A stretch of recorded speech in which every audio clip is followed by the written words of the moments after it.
All right, so to clean the brush properly, we're going to go like this. You're going to take this. You don't want to dunk the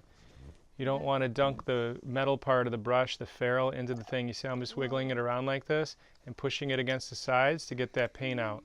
Then, let me have your paper towel. Whose brush is this?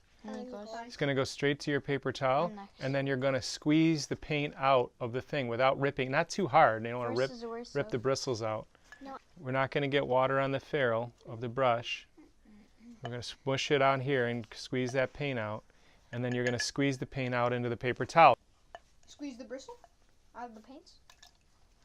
Just like you kind of there? Squeeze the paint out of the brush. We're done after cleaning Squeeze the brush? the paint out of the brush. No. What do we have next? Sophia, let me have those other papers, please. And then, Soph, I need you to go get a smaller brush, like one that's about like this, look. Okay.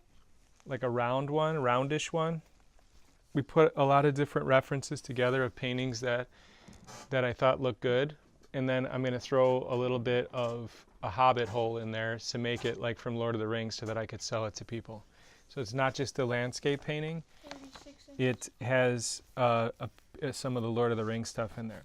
So what we want to do, so we divided this in half. We folded it in half, we folded it in half, we folded it in half again. So we're going to put these rectangles in there so that it's easier to draw. So I don't have to draw the whole thing. I could draw what's in each one of these rectangles. So we're going to divide the canvas the same way. Here's a couple sketches about what I was thinking of doing. We went with more of the bottom one than the top one. The top one was a little bit too obvious to be from the Lord of the Rings or the Hobbit.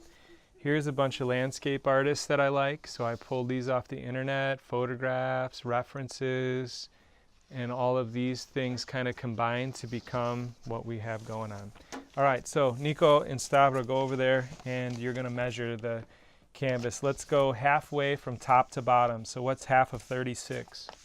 18 is half of 36. So what we want to do is measure down from 0, and then we want to make a mark at 18 on each side. So I'm going to grab some of this darker brownish paint here, and I'm going to put less water in it. We're going to mark it. So here, mark where 18 is.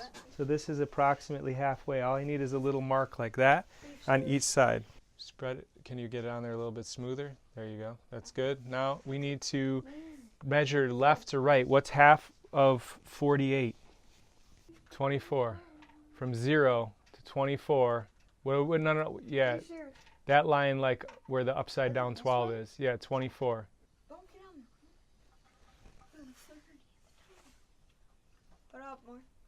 All right, now we got to mark. Now we got to mark halfway between those marks.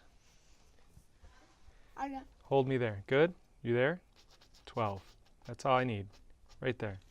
This, we don't want any glob right here. We don't need globs. Okay. Now we got to do the same thing on the bottom, both sides. Other side. I'll put it more down. Okay. Thanks for watching. Like, there's like a little button that they put on the laptop or something, and then they say click it, and then you can never even miss a video. That's if you subscribe.